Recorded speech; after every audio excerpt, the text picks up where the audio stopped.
Hello survivors, welcome to another Soulstone Survivor single summon series video. We in episode 4. Today we are going to be using the artillery, summon artillery. It's actually a really cool little skill. It gives us bleed and weakness, so that hopefully does go well. We'll see how quickly we can go with this one. Same runes as always guys, unconventional start, skill mastery bomb, skill inclination bomb, devastating blow, focused mind, and divine legacy. Also, we make sure we have siege expert unticked. We are going to tick this for one or two of the other minion skills just so we can get fire, but otherwise we might have to change up the runes for other stuff as well, but we'll see.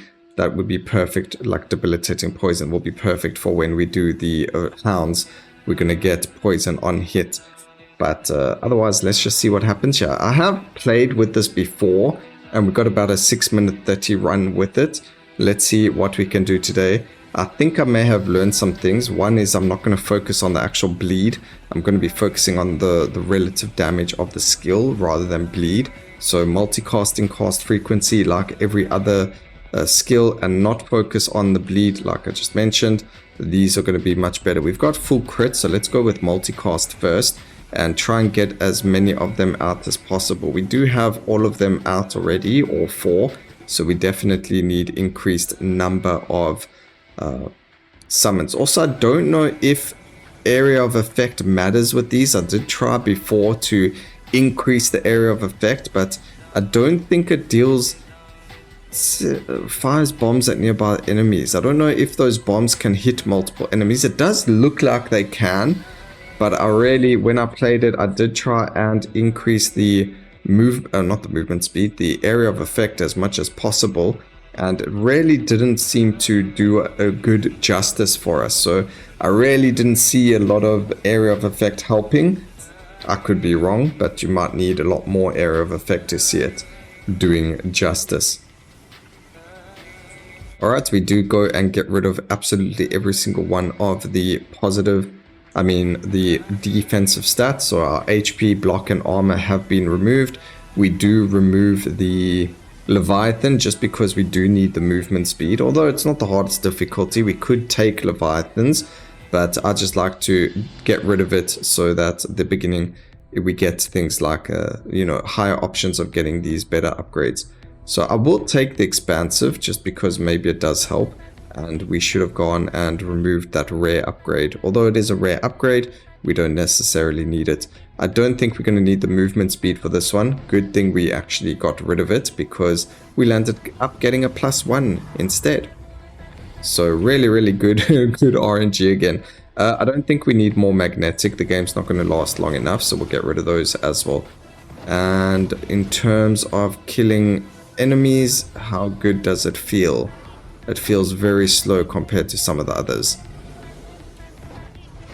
Doesn't have cunning, so we do have to remember it's not going to necessarily focus the bosses.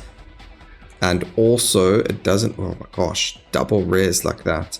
Let's re-roll. There's multicast, that's beautiful. Cast frequencies, a massive crit damage upgrade as well. So we need to remember there is no cunning. So that's where the area of effect might come into play, but we are definitely going for multicast as well as that. Beautiful. Oh, that makes a huge difference as soon as we get that multicast going. So definitely, I don't think we did this with the rats, or I don't recall doing this. So the rats may need a second video, because as we're doing this, we're learning more and more, and it does affect, how the game plays. When we played with the rats, we went and focused on poison more than anything else. Because I just love poison. I can't help myself. But I don't think it did justice to the rats. So I think, to be fair, at the very end we will redo rats just to give them a second chance, because I think they are a little bit more powerful than what we gave them, access to, if that makes sense. So I definitely think that they are a lot more powerful, and we can give them more a benefit of the doubt to try and help them out a little bit more. But that multicast definitely making a massive difference now. Let's see what the second boss fight's like, whether or not we do a lot better. I think we are going to do a lot better. We've also got double the amount of cannons going off. So definitely a lot more damage. Yep, a lot better now. Area of effect does look like it makes a difference, so we might put more points into it, but I don't think it's necessarily necessary. We could get more crits, but I don't think we need that either. Just go for damage and then merciless over there.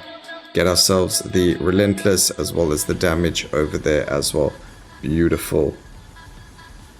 We just need more of them. I don't see enough.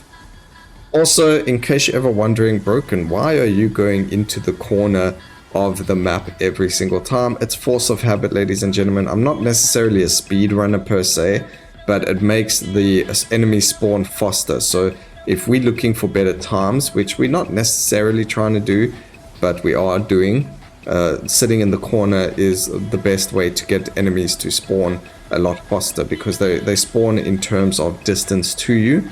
And if you have the edge of the map of you like this, where they can't spawn from these corners, they're more likely to spawn right on top of you and also run to you faster from the other areas of the map. So that's why we do it, in case you're ever wondering.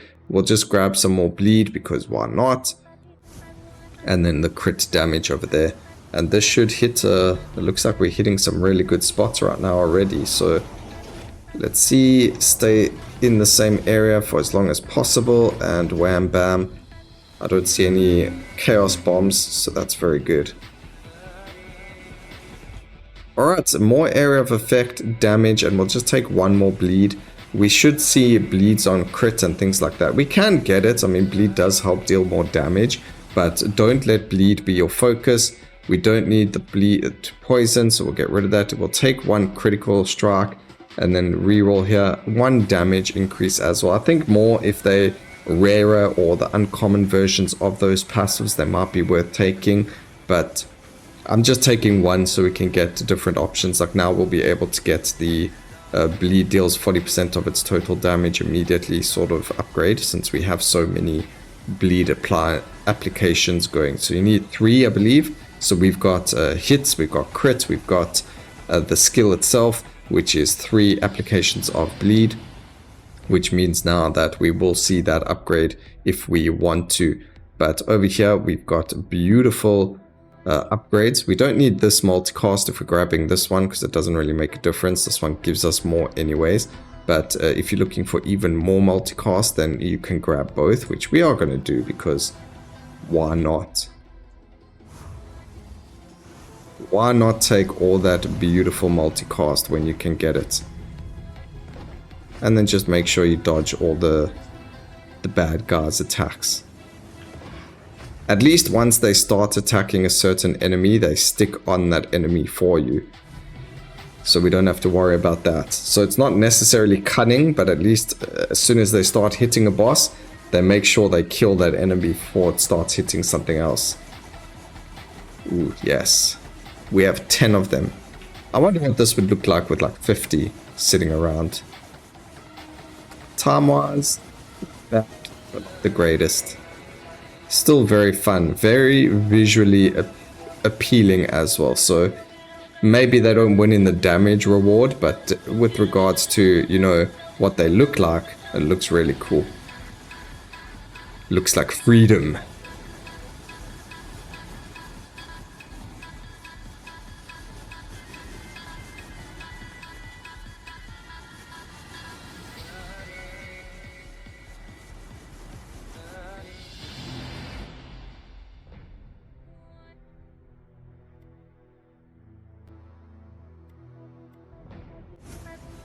Most of its crit damage, it would seem, this round, which is fine as well. Since we have 100% crit chance, we might as well increase the damage somehow. But there we go. You can spin all you want, you're not going to kill me. And voila, 6 minutes 12 seconds is not the fastest, but it's not the slowest either. Let's see where we can go from there in the future. So there will be a poll up on the YouTube community tab, ladies and gentlemen, for the next 3 minion skills and the order in which we'll be showing them. Go make sure you do vote for them. I will link it down in the description so that you have easier access to find it. And yeah, just remember, you know, I hope you guys enjoyed the video. Please remember to like, comment, and subscribe. And always remember, keep safe, survivors.